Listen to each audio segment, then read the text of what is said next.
Hello, everybody. Today I am going to be showing you the cards in the Crow Tarot. This is a deck that I use frequently, so I did have to organize it in, in the order to show it to you with the logical progression. This has a lot of the same symbolism as in the traditional Rider-Waite, but it's a very different presentation. When we get into the minor arcana, you'll see that the pip cards do not have the name of the card on them. Like this card shows the Fool at the bottom of the card.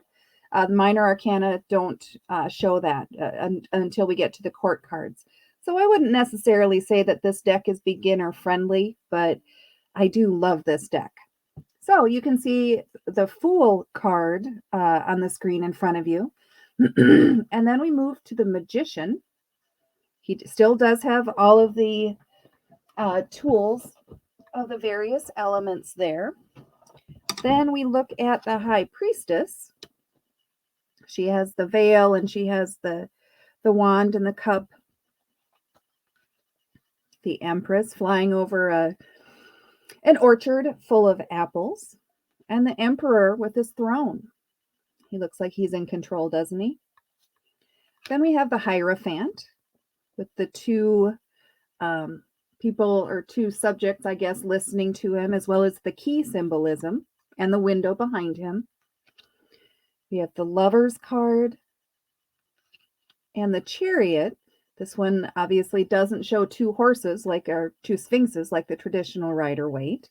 So you kind of have to go on instinct with this one, although it kind of looks like, if you kind of look at it a little bit crossways, it almost looks like there's a white crow right underneath the black crow that's featured on the card.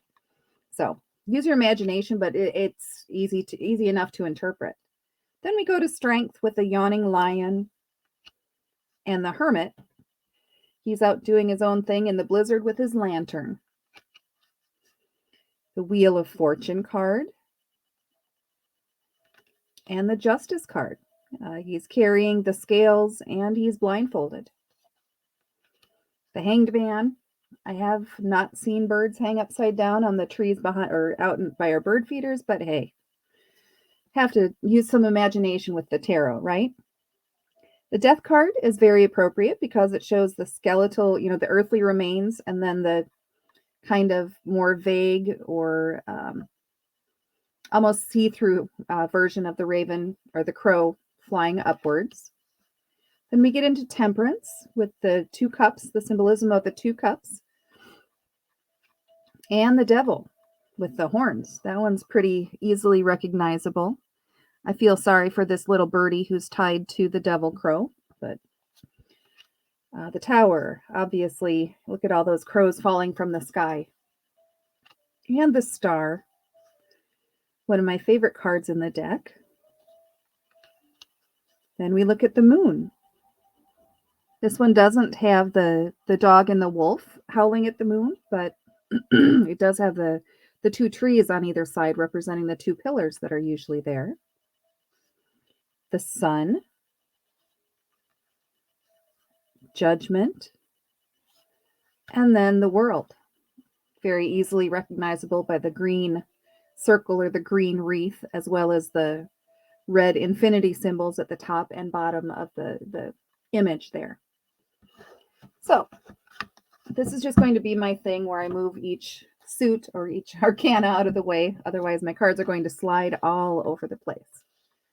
Get it centered on the camera. So we're going to look at the suit of swords. Here's the Ace of Swords and the Two of Swords. Same position as the blindfolded lady in the traditional Rider-Waite deck. And this one, anybody can recognize the Three of Swords. Four of Swords. And the Five of Swords, the battle or the conflict. There's the Six of Swords. Seven of Swords, the Thief card. And the Eight of Swords, where the crow is constrained within that circle of swords around him. The Nine of Swords.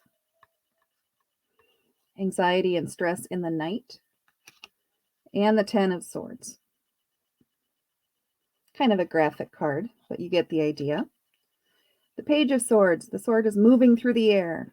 And then the Knight of Swords also shows movement with the horse, and then the crow, and then the smaller bird above it. Oh, and I just saw that there's a little yellow bird riding along on the horse's fanny. So that's cute too. We have the Queen of Swords on her throne, followed by the King of Swords on his throne. So we'll move from the suit of swords into the suit of wands. And again, I want to make sure I'm fairly centered on the camera there. So we have the Ace of Wands, and then the Two of Wands, the Three of Wands, and the Four of Wands. 5. They all have their wands flying through the air, going at each other. And the Six of Wands has that wreath symbolizing celebration or victory. 7 of Wands. The 8 of Wands with those wands flying through the air. The artist added some flowers and a tree and so on, but same concept as the traditional Rider-Waite. The 9 of Wands. The 10 of Wands, the burden. I don't know how that bird is carrying all those wands, but that's the whole point of the card. So then we look at the Page of Wands. The Knight of Wands, again, implies movement, with the horse moving quickly. The Queen of Wands, followed by the King of Wands. I like how all these cards have the sun as well as the salamander in them as well for the element of fire. So let's look at cups now. We have the Ace of Cups overflowing there. And then we have the Two of Cups, followed by the Three of Cups, Four of Cups. I got to tell you, as I'm taking the time to show you these cards, I'm noticing some details that hadn't jumped out at me before. So if I slow down in between cards, it's because I'm kind of enthralled by what I'm looking at. The Five of Cups, the 2 full cups, and the 3 that are being emptied out or losing their contents. The Six of Cups. And then the Seven of Cups with the multiple choices that the individual has to decide between, whether it's making an actual choice or distinguishing reality from fiction. The Eight of Cups.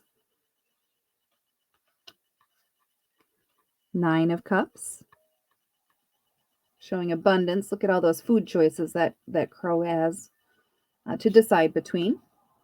And then the 10 of Cups. Again, this one also has the rainbow with the cups in the air, so it's very much follows the Rider-Waite. We have the Page of Cups with the surprise fish in the cup. Knight of Cups. That horse looks like he's more out for a stroll than the fast, I guess, powerful movement that's implied in the other knights that we've already looked at. Queen of Cups, and finally the King of Cups on his throne. And again, since this is the water element, it's the symbolism on this card is the moon, symbolizing emotions. And the final suit to look at in this deck is the Pentacles. So here is the Ace of Pentacles, the Two of Pentacles, the juggling or balance, Three of Pentacles, the Four, very similar posture to the gentleman in the traditional Rider-Waite, the Five of Pentacles, looks like pretty stormy weather in that one, and we have the Six of Pentacles, the one crow is sharing its bounty with the other crows on the ground, the Seven of Pentacles, And the Eight of Pentacles. I wonder if he is just interested in that pentacle that he's pecking at, or if he's in the process of creating a new one. The Nine of Pentacles. Ooh, a butterfly in that one. That makes me happy. And the Ten of Pentacles. Then we get into the Court cards. So we have the Page of Pentacles, the Knight of Pentacles. That one's just hanging out, standing there. Slow movement, thinking about it. The Queen of Pentacles on her throne. And the King of Pentacles. I hope you enjoyed seeing the cards in this specific deck. I did put a ticker at the bottom of the screen. I'll include a couple of shopping links in the description when I upload this video to YouTube. So if this deck is of interest to you, please do think about using one of those affiliate links to support the channel so that I can continue to present these broadcasts. And also feel free to check out my website, trilliumtarot.com. I'll switch. There we go. At trilliumtarot.com. I have other resources available on the website. I have the quick reference guide that I created. So it's posted to my Etsy store. I have some articles. I have a calendar of some of my favorite YouTube readers. So please do check out the website and bookmark it so that you can go back in the future and see what the new fun and new items are that I have posted. Thank you very much for watching.